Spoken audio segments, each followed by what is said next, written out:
Hey everybody, thank you so much for joining us today. I'm Danny Coldblood, aka Music Video, doing a GTA 5 online discussion video with my newly acquainted friend World Genocide 420, who also goes by the name of DELTANINETHC 420. So, World Genocide, how you doing today, man? I'm alright, how are you?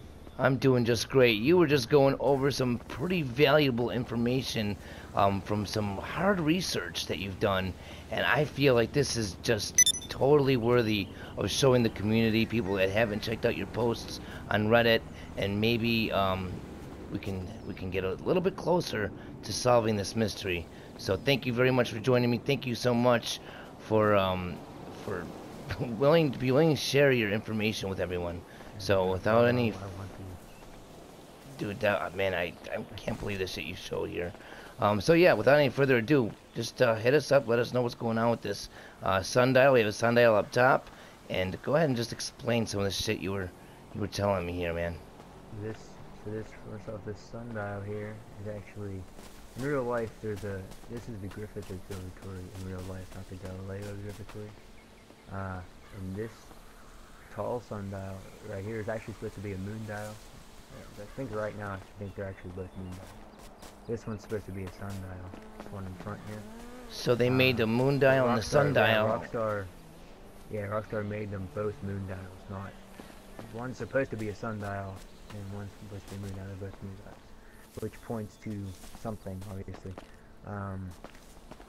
So, like, why would they do such a thing? There's also, I'll just explain everything that's here. These plates right here are radial dials. In real life, they represent the solstices, the summer and fall equinox. And then there these planetary lines right here. We're doing planetary lines. In real life, these represent planets in our solar system. And there's one particular planet in the. If you go to the Griffith Observatory webpage in real life, you can see that these lines make up each planet, and the one sticks out is Uranus, which is pointed at the hippocamp as well, and all over the place. Epsilon is actually the 5th letter in the Greek alphabet, and Uranus is outermost ring, and so everything is a little pointing to Uranus here, and we're at the observatory, which a lot of things in game, Greek mythology, Roman mythology, a lot of things with shoot for the stars and all that stuff. A lot of things point to this observatory, yet no one really looks here. Right, man, right. This is some good stuff. And like you said before, you gotta watch out how you say that word, Uranus, because some people might be thinking you're talking about maybe a rectum. Well, that's why I think. Well, that's why Rockstar picks it. I think that's why Rockstar picked it. You know, it's a common mistaken word. A lot of people say Uranus, and it sticks out, and it's funny. And at the hippocamp, it actually shows an alien's backside. Right. A lot of things about, like, you know, the full moon, like, you know, you're mooning somebody, giving them a full moon. Right. And, like, You so know, there's it's just a of lot of things that wordplay. stick They out. use wordplay so people might just see it and joke and laugh at it, but when it really has a deeper meaning, and you know, and that's the way they why I cover think their it's their really tracks. sticking They're out like, here. "Oh, look at this funny alien's ass," but really they're trying to say, Yeah. "Guys, pay attention to Well, what the because fuck the we're one thing showing that you." really sticks out is, like, at the hippocamp it says "beam me up," and it's all it says, and then it shows the alien's backside.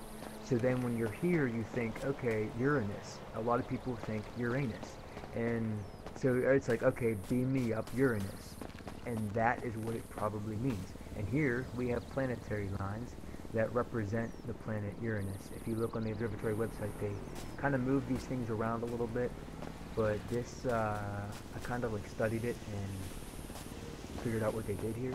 Now explain to me This what you. this Thought. line right here actually, like, goes around. Oh, go ahead.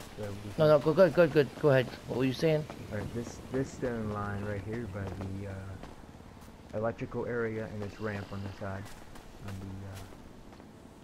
the east side, goes in this line right here is not used, but this is the sun in the middle of our solar system, right here, and this line by the elevator actually line up with the two egg plates that are on the sides right here, which are technically solstices, representing where the sun and the moon are in our solar system throughout the year. Now the solar system in this game, now you're But saying... it's funny because it's an egg. So Right, exactly. Now you're saying, I was talking to you about the tsunami video I made and how I think it's possible that there's going to be an ending where it's an apocalypse of some sort of maybe a natural disaster, and you agreed with me and have your own theories on it, and your research led you on a 28-day cycle, because this game you said is based on a 28-day actual cycle with the sun and moon, right? Now what were you... what were you telling me? We're gonna go back and forth. With the whole tsunami thing, you were telling me about eclipses and the tide levels and these sundials. What exactly were you telling me on that? The unlike other GTA's, you can't like shoot the moon. So I realized, there must be like a 28. It must be something going on with the moon. And Rockstar really spent a lot of time with making this game and adding every detail to make it so it's real life. So they must have put this thing on a cycle. And other research, other people have noted too that there is a lunar cycle in here. And I just thought not a lot of people investigated it, so I went up and I took. It takes about like a day and a half, all day, to really get a 28-day in-game cycle in here. But it is every day. There's a new phase of moon, and the sun and moon are a little bit more to the left every day. So at one point in time, they will align. And these sundials change accordingly to the day? No, these dials say the same thing every day. That's what made me actually just study the moon cycle alone, because I figured that these two things were the other eye glyphs that are missing. The faded eye glyph is what one of them is, and this one would be the normal eye glyph. And at 1:54 p.m. it lines up right here and looks just like the eye, except like there's no line going through the middle. Right. And at night, if it would be at nighttime, it would be opposite. So that eye would line up with this golden egg plate right here, which again lines up with all the planetary lines and the egg plates, which create the planet Uranus. And nice. I figure if it is beaming up, maybe we're gonna get beamed up here. Maybe this is where you get beamed up into a UFO. Right. Let's take a right over to the hippie camp. Now, what you were telling me about the tides here, okay? And the tides interest me a lot because I know that earthquakes can cause a tsunami. I know that the tides level you were saying also can be something that might a tsunami might react with. The tide levels in this game, do you actually think they actually change, like depending on the solar situations? Yeah, I saved the game on a full moon, I saved the game on a new moon, saved the game in between. I found that if you actually, I went down by the airport, they kind of get it where where you're kind of level with sea level a little bit, but during a full moon, I would activate cheats to create a storm, just to see, because I knew my game was kind of all messed up anyway. Karma's involved, I know that's awesome and everything, so I kind of I entered the cheat into the storm, and what would happen was during a full moon, at like 3 o'clock in the morning, the water level would get really high. I was sitting with the chopper on the beach, right behind the airport, and my entire, the water level would come up halfway. So I know that the water level will rise. I know there is a high tide and low tide in the game. Measurement on the beach, decided it. And I was assuming maybe someone could take I haven't done it, I hate the ocean, but someone could take a submarine down and see if the water levels really change according to the submarine. Maybe you can reach the UFO or the lost hatch. Right. Maybe something happen, because usually if you go down there, it's at crush depth. But if there's a higher or lower tide, then you could probably go down and reach it. Right. You might be right, man. You might be onto something. And you know what? I think these places, you've connected them before with Uranus, and you've connected them before with the glyphs and stuff. Now, that shadow glyph we get at the observatory, like I stated, I found this in about a week ago. I made a video about how certain times of day and night these shadows line up in these boxes, and the words on the hill actually fade in and out depending on the time of day or night. Now on the top of this we have a moon and a crescent moon, and we have a sun, if you will. Now I noticed around 2 o'clock this one right here, this shadow casts right in this box, and you can see an X like right when it happens. And right now, actually, we can see that other one's trying to line up in this box. I don't know if this is pointing to the boxes and the words that are prominent around it at that time mean anything, or anything like that. But I feel like this place is relevant. I feel like we just have to get closer to finally crack or solve or get to the next step. Look at this, actually, right here. Bam, there it is. What time is it? 2 o'clock. See what I'm talking about? See that X in there? Like, this is just craziness to me. And I was saying, I think, like, you know, I always like to say, you know, the mural is our key, but Hippocamp is our guide. I think everything in the mystery is here at the Hippocamp. Everything we need to know to solve it or get to another part of the mystery is here. And a lot of things point here. I mean, everything that we have found in over like 2 years is located here. There's a link to it somehow. right, you're right.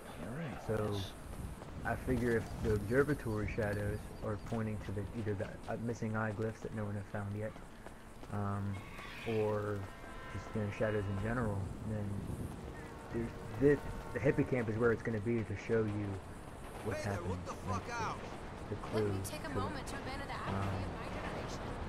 These shadows, like over here, I was saying a little bit earlier, telling you that this telephone pole right here by the UFO car, at 3 p.m. will line up with karma on the wall. It's right here by the blue barrels, which I believe represent the Infinity 8 murders. So that's just like, you know, it's not really maybe not part of the mystery, but like it's a mystery in the game, and this Hippocamp is the whole clue to everything.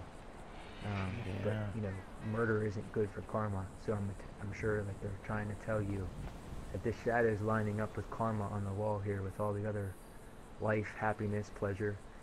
But at 3 p.m. But how do we know? Time in the game, it's karma. But how do we know? Yeah, 3 p.m. is 3. You know, with 3 o'clock barrels, or 3 p.m. Murder. How do we know that it's good karma that we need to be doing? That's one problem I have, is knowing if they want us to have good karma or bad karma. What if they want us slaughtering everything? I went to the Fame or Shame website, and it had a couple, like, you could pay $500 on the Fame or Shame website to, like, get insight on how to, you know, become popular or whatever. And one of the things said to let your inner instincts rise and just shoot and kill everybody. And then the other thing was talking about fucking bitches and how you sleep with many partners a week, which made me think of Brian's video, Bri0674, how he talks about, you know, the Epsilon program of sleeping with multiple people. So I just see a lot of connections, and I'm not sure exactly the right way to connect these connections, but there's a lot of stuff, and I think we're getting closer, but I think we're still far away. You know, loads of information. There is. But we're running out of time, so I'm just gonna say thank you for joining me today. I can't wait to work with you in the future on some investigations. Video you want. Yeah, and want the community to know these things and crack the code. Definitely, man. Thank you so much. I really do appreciate it, guys. This has been a wonderful video. Hopefully you guys have gotten some insight or information out of it. Thank you guys so much for watching, and we'll be doing this again sometime. Not sure when, but sometime. So continue to watch, guys. Thank you so much for all your supports, and keep hunting. Don't get discouraged, because the answers are out there. We just have to open our fucking eyes. So thank you guys so much, and have a wonderful and good day. Peace. Or shit, but I'm staying with peace.